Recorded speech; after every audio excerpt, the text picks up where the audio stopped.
Hey everyone, welcome back to your favourite YouTube channel Educational Hikes. आज हम class 8 science का chapter number 3 synthetic fibres and plastics chapter synthetic fibres and plastics. Synthetic fibres का मतलब क्या होता है? Synthetic fibres का मतलब ही होता है मैन मेड फाइबर्स, ऐसे फाइबर्स जिसको इंसानों ने बनाया हो, एंड प्लास्टिक्स। इन्हीं दोनों चीजों के बारे में हम पढ़ेंगे। तो चलिए line by line Hindi explanation start करते हैं। आपको चैप्टर के एंड होते होते इस चैप्टर 3 के सारे डाउट्स क्लियर हो जाएंगे। तो बिल्कुल भी वीडियो को मिस मत करना, क्योंकि अगर आपने स्किप किया तो वीडियो समझ में नहीं आएगा।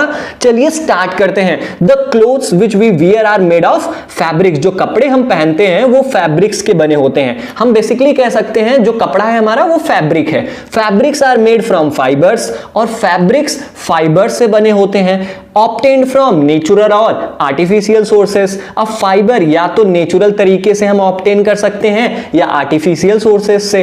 Can you name some natural fibres? क्या तुम कुछ नेचुरल फाइबर्स के नाम बता सकते हो क्या? Fibres are also use for making a large variety of household articles.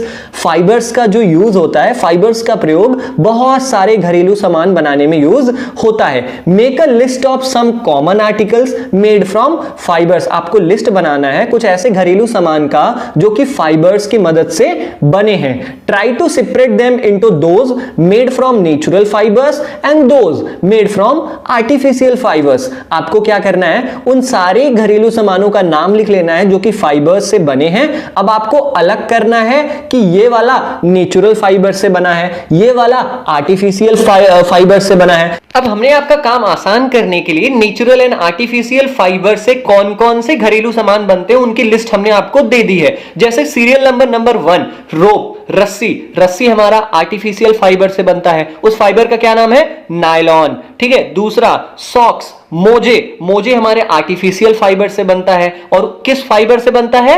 Acrylic उसका नाम है। ठीक है। बॉटल, जो हम प्लास्टिक की बॉटल्स यूज करते हैं वो पॉलिस्टर से बनता है, और पॉलिस्टर हमारा आर्टिफिशियल फाइबर है। लाइफ जैकेट, अब लाइफ जैकेट तो हमारा नेचुरल फाइबर से बनता है, सिल्क से बनता है लाइफ जैकेट हमारा। लाइफ जैकेट मतलब जानते होंगे आप, अगर हम शिप में है, पानी वाले जहाज में है, तो हमें समुद्र में जंप अगर करना है तो हम लाइफ जैकेट पहन के जंप करते हैं ताकि हम डूब ना जाएं।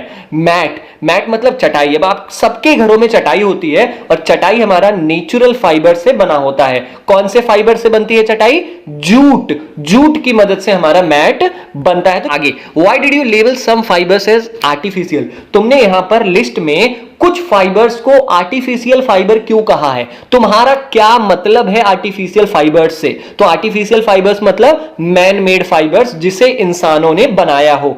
You have read in your previous classes that natural fibres like cotton, wool, silk etcetera are obtained from plants और एनिमल्स। तुमने अपनी क्लास 6 क्लास 7 में पढ़ा है कि कुछ नेचुरल फाइबर्स जैसे कि कॉटन हो गया, वुल हो गया, सिल्क, सिल्क का मतलब रेशम हो गया, ये सब हमें प्लांट्स एंड एनिमल से मिलते हैं, इसलिए इन्हें हम नेचुरल फाइबर कहते हैं। अब सिंथेटिक फाइबर्स जो इस चैप्टर का मेन है, जिसके बारे में हमें पढ़ना है, वो जान लो। The synthetic fibres on the other hand are made by human beings. हमने कहा ना कि ऐसे फाइबर्स जो कि ह्यूमन बींग्स के द्वारा बनाया गया हो, that is why these are called synthetic और मैन मेड फाइबर्स। इसीलिए ऐसे फाइबर्स जिसे इंसानों ने बनाया है उसे हम सिंथेटिक या मैन मेड फाइबर्स कहते हैं। आगे चलते हैं, देख लेते हैं What are synthetic fibers? Synthetic fibers क्या होते हैं? Try to recall the uniform pattern found in a necklace of a beads joined with the help of a thread. आप इस ये माला को देखिए, इसमें मोती लगे हुए हैं छोटे छोटे। आप इसको थोड़ा ध्यान से देखिए। क्यों देखना है मैं आगे बता रहा हूं। और try to join a number of paper clips together to make a long chain as in figure 3.1। आप इन दोनों फिगर्स को देखिए।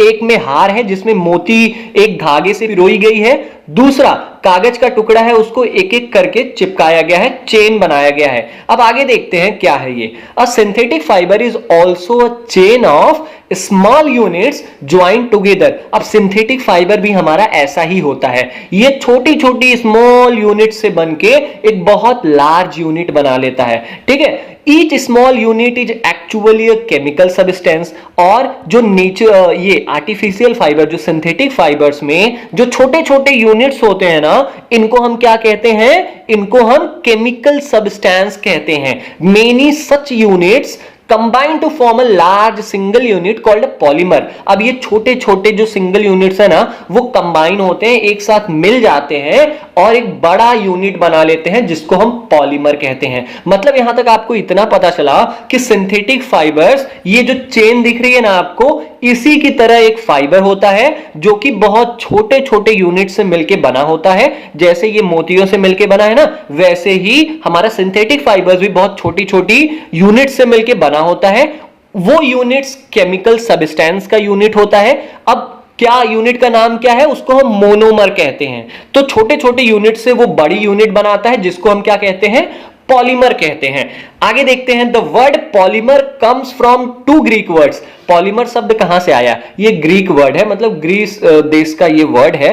पॉली का मतलब होता है बहुत सारे और मर का मतलब होता है छोटे छोटे हिस्से। तो बहुत सारे छोटे छोटे हिस्से को हम पॉलीमर कहते हैं। समझ गए आप?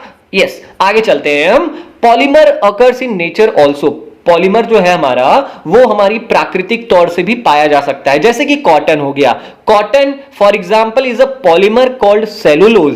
अब कॉटन मतलब तो आप जानते हो रुई, रुई का जो पॉलीमर होता है वो उसको हम कहते हैं सेलुलोज। अब पॉलीमर सेलुलोज है तो ये जो पूरा सेलुलोज है वो छोटी छोटी यूनिट से मिलकर बना होगा, और वो छोटे छोटे यूनिट्स किसके हैं, ग्लूकोज के यूनिट्स हैं। तो ग्लूकोज यहां पर हमारा मोनोमर हो गया और सेलुलोज हमारा क्या हो गया, पॉलीमर हो गया। तो आई थिंक आपको समझ में आ गया होगा। बेसिकली हमने यहां तक ये पढ़ा कि जो छोटे छोटे यूनिट्स से मिलकर बड़े यूनिट्स बनते हैं उसी को हम सिंथेटिक फाइबर्स कहते हैं। छोटे छोटे यूनिट्स को हम मोनोमर कहते हैं और बड़े बड़े यूनिट्स को हम क्या कहते हैं, पॉलीमर कहते हैं। आगे चलते हैं, टाइप्स ऑफ सिंथेटिक फाइबर्स। अब सिंथेटिक फाइबर्स कितने टाइप के होते हैं, तो बेसिकली सिंथेटिक फाइबर हमारे 4 टाइप्स के होते हैं। पहला हमारा रेयॉन, दूसरा नाइलॉन, तीसरा हमारा हो गया पॉलिस्टर और चौथा हो गया हमारा एक्रिलिक। इस पार्ट में हम इन्हीं चारों के बारे में पढ़ेंगे। तो चलिए शुरू करते हैं रेयॉन से। अब आपने अगर नाम सुना है रेयॉन तो ठीक है, नहीं तो इसके बारे में आपको फुल डिटेल देता हूं। चलिए शुरू करते हैं। You have read in class 7th, तुमने क्लास 7th में पढ़ा है कि जो सिल्क फाइबर होता है ऑब्टेन्ड फ्रॉम सिल्क वॉर्म, वो एक इंसेक्ट से पाया जाता है। सिल्क फाइबर का मतलब होता है रेशम, रेशम का धागा। रेशम का धागा किससे मिलता है हमें, वो एक इंसेक्ट से मिलता है। उस इंसेक्ट का नाम है silk worm. Was discovered in China, ये सबसे पहले खोजा गया था कहां पर, चाइना में। And was kept as a closely guarded secret for a long time, और चाइना ने काफी लंबे समय तक इसे छुपा के रखा क्योंकि ये जो सिल्क फाइबर, ये जो रेशम है, बहुत महंगा मिलता था। Fabric obtained from silk fibre was very costly. अब जो कपड़े बनाए जाते थे इस रेशम से, रेशम के धागे से, वो बहुत महंगे मिलते थे। हमने पहले भी सुना है ना, रेशम की साड़ी लेते आओ, तो ये सब बहुत महंगी चीजें हैं। रेशम मतलब बहुत कॉस्टली चीज है। But it's beautiful texture fascinated everybody, लेकिन इसका जो बहुत सुंदर सा बनावट होता है कपड़े का, ये सबको अपनी ओर लुभा लेता है, अट्रैक्ट कर लेता है।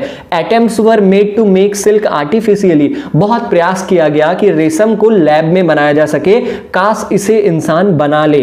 Towards the end of the 19th century, और जैसे ही 19th सेंचुरी खत्म होता है, मतलब 1895 से लेकर 1900 तक के बीच की बात है ये, क्या हुआ उसमें, towards the end of the 19th century, जैसे ही 19वीं शताब्दी खत्म होती है, scientists were successful in obtaining a fibre having properties similar to that of silk. और साइंटिस्ट ने बहुत ढूंढा कि सिल्क जैसा कुछ बना पाए, और उन्होंने एक ऐसा फाइबर तैयार किया जिसकी जो प्रॉपर्टी, जिसकी जो क्वालिटी थी ना, वो सिल्क से मिलती जुलती थी। Such a fibre was obtained by chemical treatment of wood pulp. अब ये बहुत इंपॉर्टेंट है। अब ये फाइबर जो सिल्क के बराबरी वाला जो फाइबर था जिससे साइंटिस्ट ने बनाया था, वो किस चीज से मिला था, वो वुड पल्प से मिला था। वो वुड पल्प का मतलब क्या होता है, अगर आपने कभी कटी हुई लकड़ी देखी होगी तो कटी हुई लकड़ी में जो गोल गोल सी लकड़ी होती है उसके बीच में एक बहुत वेट सा, नाजुक सा एक हिस्सा होता है जिसको हम वुड पल्प कहते हैं। उसको बीच से निकाला जाता है क्योंकि उसमें सेलुलोज की मात्रा बहुत अधिक होती है। This fibre was called rayon और आर्टिफिशियल सिल्क। तो हमारा जो ये रेयॉन बनाया गया वो किस चीज की मदद से बनाया गया, chemical treatment of wood pulp. Wood pulp जो लकड़ी का टुकड़ा था, जो लकड़ी का बीच वाला हिस्सा था, उसको हमने केमिकली ट्रीटमेंट करवाया, किसी सब्सटेंस से हमने केमिकल रिएक्शन करवाया और बन गया हमारा रेयॉन। इसलिए हम रेयॉन को आर्टिफिशियल सिल्क भी कहते हैं, नकली रेशम। ठीक है, although rayon is obtained from a natural sources, wood pulp at it is a man made fibre. चूंकि जो हमारा रेयॉन है वो लकड़ी से पाया गया है, लेकिन फिर भी हम इसे नेचुरल फाइबर नहीं कहेंगे, हम इसे मैन मेड फाइबर कहेंगे। It is cheaper than silk and can be woven like silk fibres. ये जो रेशम के मुकाबले बहुत सस्ता होता है और रेशम के धागे जैसे गूंथे जाते हैं, जैसे उससे कपड़ा बनाया जा सकता है ना, वैसे ही रेयॉन के धागों से भी हम कपड़े को बना सकते हैं। Rayon is mixed with cotton to make bedsheets. Rayon को हम कॉटन, रुई से मिलाकर बेडशीट बनाते हैं, चादर बनाते हैं। और अगर हम उसे वुल से मिला दें, ऊन से मिला दें, तो हम कालीन बना सकते हैं, कारपेट बना सकते हैं। कारपेट हम क्या करते हैं यूजुअली, कारपेट हम जमीनों पे फैलाने के लिए, जहां पर फर्श वर्श होता है ना, वहां पर जमीनों पे फैलाने के लिए हम कारपेट्स का यूज करते हैं। तो रेयॉन का यूज जान लो, बेडशीट्स बनाने के यूज में आता है और कारपेट्स बनाने के यूज में आता है। दूसरा हम पढ़ेंगे nylon. Nylon is another man made fibre. Nylon भी इंसानों द्वारा बनाया हुआ एक फाइबर है, जिसे हम सिंथेटिक फाइबर कहते हैं। इन 1931 की बात है, it was made without using any natural raw material. जैसे कि हमने रेयॉन का पढ़ा, रेयॉन हमारा लकड़ी को रॉ मटेरियल यूज करके तब तो बनाया गया था रेयॉन, लेकिन जो नायलॉन था ना, it was made without using any natural raw material. ये किसी भी नेचुरल रॉ मटेरियल की मदद से नहीं बनाया गया था, बल्कि it was prepared from coal, water and air. ये कोल से, कोयले से, पानी से और हवा से रिएक्शन करवा के बनाया गया था और it was the first fully synthetic fibre. और ये इंसानों द्वारा बनाया गया पहला आर्टिफिशियल फाइबर था, क्योंकि जो रेयॉन था वो तो नेचुरल सोर्स से पाया गया था, इसलिए हम उसको परफेक्ट मैन मेड फाइबर नहीं कहते। लेकिन जो हमारा नायलॉन है वो परफेक्ट मैन मेड फाइबर है। Nylon fibre was strong, elastic and light. जो नायलॉन के धागे होते हैं ना, वो बहुत ही मजबूत होते हैं, इलास्टिक मतलब लचीले होते हैं, एंड लाइट और बहुत हल्के होते हैं। इट वॉज लस्टरस, ये बहुत ही शाइनी, बहुत ही चमकदार होते हैं और बहुत ही आसानी से हम इसे धो सकते हैं। So it became very popular for making clothes. इनकी, इस नायलॉन की ये सारी क्वालिटीज की वजह से नायलॉन बहुत फेमस हो गया कपड़े बनाने के लिए। अब हम देखो नायलॉन से क्या क्या बना सकते हैं। ये हमारे पर्दे टंगे हुए हैं, नायलॉन से बनते हैं। मोजे नायलॉन से बनते हैं। We use many articles made from nylon such as socks, ropes, tents, toothbrush, car seat belts, sleeping bags, curtains, etc. रस्सियां, मोजे, टेंट, टूथब्रश का जो हमारी ऊपर की ब्रश होती है ना, वो भी नायलॉन का ही बना होता है। कार का जो सीट बेल्ट होता है वो भी नायलॉन का बना होता है। स्लीपिंग बैग एक पॉलिथीन के जैसा आता है, जिसको हम खुद में उसको पैक कर लेते हैं और अंदर सो जाते हैं, वो बैग होता है, तो वो भी हमारा नायलॉन से बनता है। पर्दे, ये भी नायलॉन से बनते हैं। तो नायलॉन की ये सारी यूजेस हैं, आप इनको याद कर लेना, ये इंपॉर्टेंट है, जिसको मैंने अंडरलाइन किया है। तो आगे नेक्स्ट जो है हम आगे पढ़ते हैं, यहां पे देख लेते हैं use of nylon fibres.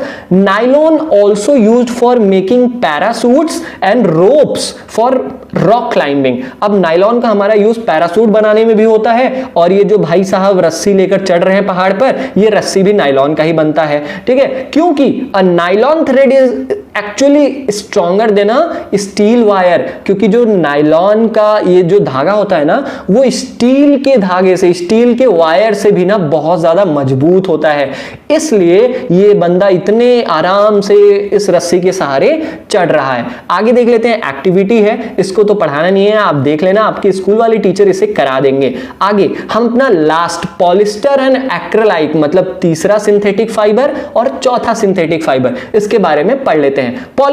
Polyester is another synthetic fibre. Fabric made from this fibre does not get wrinkled easily, it remains crisp and is easy to wash. यहां पर बताया गया है कि जो कपड़े पॉलिस्टर की मदद से बनाए जाते हैं ना, could not get wrinkled easily, ये बहुत जल्दी सिकुड़ नहीं जाते। जैसे हमने अगर कोई कपड़ा पहना, अगर हमने एक बार पहन लिया, फिर उसे अगर हमने धो दिया, धोने के बाद हम देखते हैं तो वो कपड़ा क्या हो जाता है, बहुत सिकुड़ सा जाता है, जिसके लिए हमें उस पर आयरन करनी पड़ती है, प्रेस करना पड़ता है। लेकिन जो पॉलिस्टर से बने कपड़े होते हैं ना, वो रिंकल्ड नहीं होते, वो सिकुड़ते नहीं है। इट रिमेन्स क्रिस्प, वो सीधे ही रहते हैं, इसलिए इन पर बार बार प्रेस करने की जरूरत नहीं पड़ती और बहुत हल्के होते हैं, इसलिए धोने में भी इन्हें आसानी होती है। So it is quite suitable for making dress material. और इसी सारी क्वालिटीज की वजह से ना जो हमारे ड्रेस हैं वो पॉलिस्टर से ही बनाए जाते हैं, ताकि हमें बार बार उसको प्रेस ना करना पड़े, आसानी से हम उसे धो लें।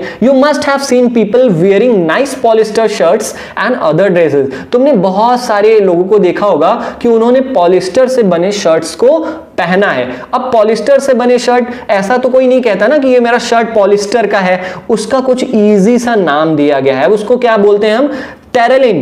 Terylene is a popular polyester. आप किसी कपड़े की दुकान पर जाइए, आप उससे कह दीजिए कि मुझे टेरेलिन चाहिए, तो टेरेलिन हमारा पॉलिस्टर का ही एक टाइप है। ये बहुत पॉपुलर नाम है, हम पॉलिस्टर को टेरेलिन नाम से भी जानते हैं। It can be drawn into very fine fibres that can be woven like any other yarn. अब टेरेलिन को ना हम बहुत आसानी से क्या कर सकते हैं, छोटे छोटे धागों में निकाल सकते हैं, इसे तोड़ सकते हैं। That can be woven like any other yarn. और पॉलिस्टर को भी हम कॉटन जैसे हम सिलते हैं, जैसे हम नाइलॉन को सिलते हैं, जैसे हम रेयॉन को सिलते हैं और उससे कपड़ा बनाते हैं, सेम ऐसे ही हम पॉलिस्टर को भी छोटे छोटे धागों में अलग कर सकते हैं और उसको बुनकर दूसरे कपड़े हम बना सकते हैं, शर्ट्स बना सकते हैं और भी बहुत सारी चीजें हम बना सकते हैं। अब यहां पर बूझो है, my mother always buys PET bottles and PET jars for storing rice and sugar। ये पूछ रही है कि मेरी माँ हमेशा PET bottles और PET jars खरीदती है ताकि वो चावल और चीनी को रख सके। I wonder what PET is। बोले कि मुझे पता नहीं है कि PET होता क्या है, तो चलो हम बूझो को बताते हैं कि PET क्या होता है। PET is a very similar form of a polyester। PET जो है वो पॉलिस्टर का ही एक फॉर्म है, बहुत छोटा फॉर्म है। It is used for making bottles. इसका प्रयोग किस लिए होता है? हम PET की मदद से बॉटल्स बनाते हैं, बर्तन बनाते हैं, फिल्म्स का मतलब आप समझ सकते हो, जो हमारी ऐसे कह सकते हो आपकी जो रील होती है हमारे कैमरे की, वो भी हम किससे बनाते हैं? पॉलिस्टर से बनाते हैं। वायर, तार, वो भी पॉलिस्टर से बनता है। और भी बहुत सारे उपयोगी घरेलू सामान है जो कि पॉलिस्टर से बनता है। तो this is all about the first part. हम दूसरे पार्ट में आपको एक्रिलिक, जो हमारा लास्ट रह गया है टाइप्स ऑफ सिंथेटिक फाइबर में, वो पढ़ेंगे। फिर सिंथेटिक फाइबर्स की प्रॉपर्टीज, यूजेस, बहुत कुछ है, पढ़ते हैं अपने अगली वीडियो में। आई थिंक आपको ये वीडियो देख के मजा आया होगा। अगर वीडियो पसंद आया यार तो लाइक कर देना, इससे हमें मोटिवेशन मिलती है। चैनल को सब्सक्राइब कर देना। मिलते हैं अपने अगली वीडियो में, तब तक के लिए जय।